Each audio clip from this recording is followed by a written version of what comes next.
Treatment नहीं करते हैं, उस कंडीशन में भी किडनी फेलियर होता है, ऐसा देखा गया है। कुछ लोगों की यह अवधारणा है कि यदि हमारा एक बार डायलिसिस स्टार्ट हो जाता है तो फिर बिना डायलिसिस का हम नहीं रह सकते। ऐसा नहीं है। देखिए, डायलिसिस दो टाइप के किडनी फेलियर में जरूरत पड़ता है।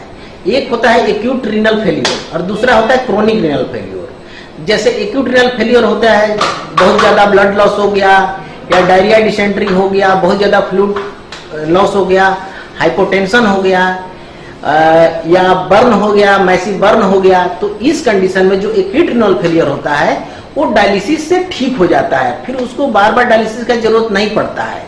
लेकिन जो हमारे पास पेशेंट है, जो क्रोनिक पेशेंट है, जिनको डायबिटिक है 20 साल से, हाइपरटेंसिव है, इरेगुलर ट्रीटमेंट में है, यदि उस टाइप के पेशेंट को किडनी फेलियर होता है तो उनको रिकरेंट डायलिसिस का जरूरत है।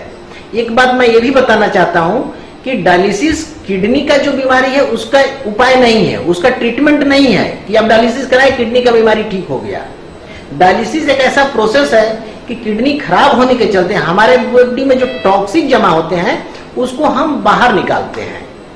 तो किडनी जो डैमेज हुआ वो ठीक नहीं होता है डायलिसिस के लिए, इसीलिए डायलिसिस बार बार करना पड़ता है। आज हम डायलिसिस किए, उसका यूरिया मान लीजिए बहुत ज्यादा है, 220 है, मैंने डायलिसिस किया उसका 80 आ गया, लेकिन उसके बाद जो 2 या 3 दिन का जो उसके शरीर में जो यूरिया क्रिएटिन बनता है फिर वो 2-3 दिन में वो स्टोर हो जाता है और उसके लिए हमें पुनः डायलिसिस करना पड़ती है, पुनः करनी पड़ती है। इसीलिए ये भ्रम नहीं रखें कि एक बार डायलिसिस करने पर बार बार, उसके कुछ कंडीशन है, वो उस पर डिपेंड करता है कि उन कंडीशन में बार बार करना पड़ेगा या नहीं। एक बार पुनः मैं अपने केंद्रीय चिकित्सालय मंडलिया की तरफ से आपको धन्यवाद देना चाहता हूं कि ये लाइफ सेविंग जो सौगात बरजाज नगर वासियों के लिए या इस एरिया के लिए आपने जो दी है ये हमारे लिए अमूल्य है और उस रोगी के लिए भी अमूल्य है जो अपना बहुमूल्य समय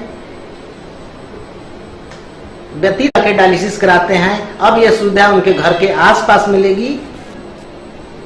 धन्यवाद।